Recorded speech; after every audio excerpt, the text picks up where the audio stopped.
What's up, guys? So with Nintendo announcing that the final Ninja course will be coming to Mario Maker 2, which I'm pretty sure will make it the last content update that is coming to Mario Maker 2, and also they announced that they have discontinued support for Mario Maker 1 on the Wii U as of March 31st. That most likely means that we are looking at the end of Mario Maker 2's life cycle. So that means I'm thinking towards the future of the Mario Maker series, since despite that a lot of people think that March 31st of 2021 was the Mario Doomsday, but I'm not too concerned for Mario's safety because they can't kill Mario. Wait, can they? Mario, die! Well, in the case that they definitely decide to not kill the face of their company, I'm making this video to speculate what the next game of the Mario Maker series will end up being, since we already know that Mario Maker 3 is supposed to come out in 2023. And personally, I think it will break into the third dimension of platforming, as opposed to the 2D that the previous two games have stuck to. Because, well, it's the perfect time to, and if they didn't implement a third dimension element to Mario Maker 3, it would be a huge wasted opportunity. And I mean, the game's title is practically asking for 3D to be slapped onto it, and of course I don't mean it will strictly stick to 3D. I mean the 2D platforming is what made this series work in the first place, and so many people have made the best of it by creating fantastic worlds with the 2D. So Nintendo can't just axe that aspect completely. So the reason why I think that Mario Maker 3 will turn to the third dimension is because after Mario Maker 2, I genuinely don't think that they could do anything to top that. They've already implemented every conceivable concept and power up from their 2D games into it. Of course you got the classics like the Fire Flower and such, but you also get a frog suit, the Koopa Troopa car, the propeller mushroom, and on top of that they even threw Link's Master Sword into the mix, as well as an event with Shaun the Sheep.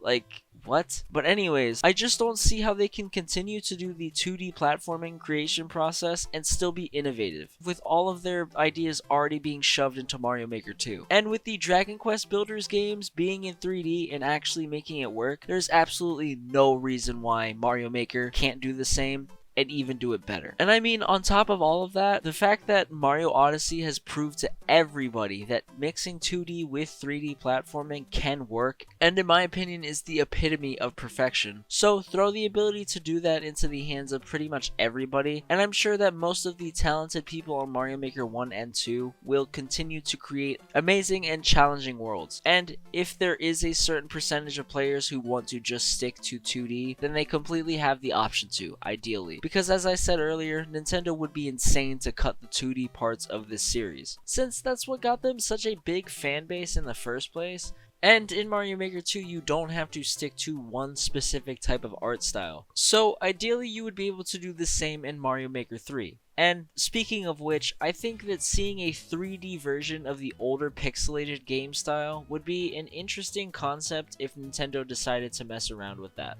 And since you could play as a pixelated Mario in Odyssey, I don't exactly think it's an insane idea, but given that certain content was locked to a specific game style in Mario Maker 2, I'm pretty sure that that idea is just a pipe dream. And while I'm on the topic of pipe dreams, I figured that with Link and Shaun the Sheep being in the game, I would touch on two collaborations that I would love to see in Mario Maker 3. The first of which is another huge face of the platforming genre, Sonic. Given that Sonic was another pioneer of this genre, and that Sega and Nintendo have such a good relationship, I honestly don't think that this is too entirely left field, especially considering that he was already a costume in the first Mario Maker, and giving the Sonic fans a bit of a taste of what everybody loved in the first place about those games again would be pretty fantastic, and I'm sure that everybody would love to try to recreate some of the classic Sonic levels. And now for the second collaboration, I'm going to go with my favorite game of this genre, Celeste. With Celeste, I'm not really too sure how likely this is to happen, but I personally would love to see Madeline pop up in anything. And I feel like every aspect of Celeste would make a great addition to the game, from her double jump gimmick to the hazards and even her evil doppelganger